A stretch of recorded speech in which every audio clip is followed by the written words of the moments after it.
This essay example, as well as thousands of others, is available in text format on our website for free and without registration. Simply Google Ivy Panda Free Essays.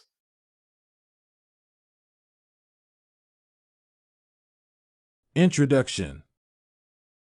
According to Johnstone, moral responsibility can be seen as a term that is related to two things. The issue of whether the government should fund the arts has brought up many mixed reactions from individuals. This issue has greatly influenced a large number of individuals who consider art as the flagship and symbolism of any society. Harry notes that as countries are becoming economically and politically interdependent, the situation calls for the government to promote cultural expression through coherent cultural policy for the arts. Since the arts play a big role in society, the government has a moral responsibility to fund the arts as they are primarily unsustainable when exposed to open market forces. Art is a necessity, and art enriches people's lives in any society. Art is a necessity. Art is viewed as a necessity since arts are highly valued as an expression of cultural policy and the government's willingness to adopt and implement principles and objectives that foster any cultural expression of any country.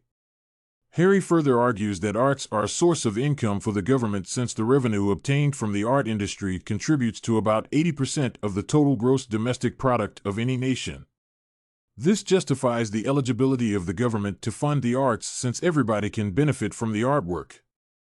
According to Harry, some people disagree with this idea of funding arts since they view art as a luxury that people can live without. They argue that the government should not extort money through taxation to fund arts as people can live without it, but the government should do it only when it is necessary. According to the Journal of Jobs, Arts and the Economy, research on economic data shows that arts and culture are a sound economic investment since the art industry provides employment opportunities to different individuals. Recent studies by Throsby show that people engaged in artwork like painting, curving, pottery, music, etc., can earn a living through the sales, which go not only to the artist but to the local curatorial groups and galleries that fund more exhibits. On the other hand, some people disagree with government funding of arts and argue that art is a time-wasting activity that cannot do any good to a person. Rather, it robs them of the energy needed to do other, more creative activities. They prefer to work with other industries rather than the art industry. Another justification for the government to fund arts is that arts provide a means through which traditional culture can be maintained. They argue that the maintenance of culture enables the communities to achieve their economic goals through promotion and harnessing the power of arts and culture. However, John and Bruce note that some individuals disagree with this issue as some people argue that the preservations of culture are nonsense since people are always bored with the writings on the plaques, and this discourages people from visiting the galleries as they have no time to read the plaques that contain traditional culture. Arts are unsustainable when exposed to open market forces. According to John and Bruce, the government should fund the arts since they are primarily unsustainable when they are exposed to market forces. They argue that everything is unsustainable if the government does not control it. John and Bruce furthermore state that arts need to be funded by the government since the attendance rate of many art events by people is always low due to poor work. This results in a small amount of funds, which cannot sustain the art industry. Not all people support the idea of government funding arts. They argue that creative work should be fully made for the audience, and therefore, the artists should be exposed to market pressures that will make them think about what their audience wants since some artists may take advantage to produce crazy things that their audience would not like. Additionally, arts inspire people to value freedom.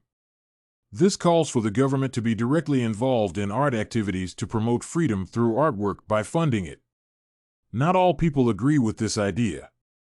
They argue that some artists can take advantage of such freedom to produce artwork that is based on political propaganda or nation building, which the government would be happier to fund at the expense of the audience. Therefore, they argue that such potential artwork should be funded through private patronage rather than taxation. Furthermore, some argue that arts thrive to encourage people to prosper based on their interests, which cannot be done without government involvement. However, others argue that the government funding arts seems to be predominantly to socialists, but not all the people involved in the industry, making the socialists build up a dependency on the government for funds, which makes them not care about their audience's interests. Arts enrich people's lives. According to Throsby, arts provide a means to share public resources, improving people's lives. Artists can share public resources such as education, studio space, cameras, print rooms, etc., all at low costs. Throsby argues that part of these costs is provided by the government to make such activities open to the members of the public at low cost.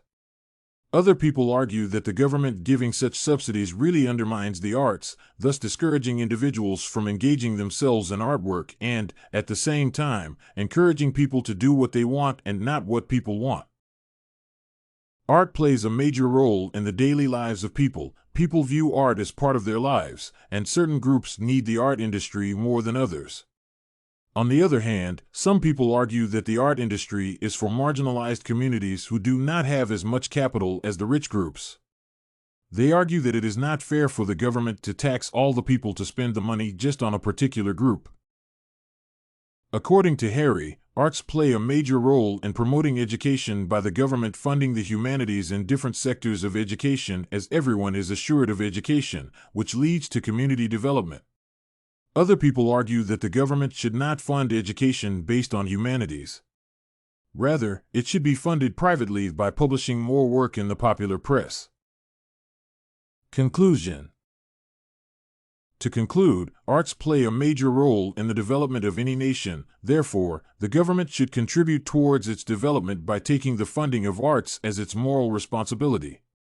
This funding will stimulate the growth of the industry, hence economic growth and development. This essay on Should the Government Fund the Arts was written and submitted by a student just like you. The Ivy Panda Samples database hosts thousands of works similar to this one on various subjects. Visit ivypanda.com to find what you are looking for.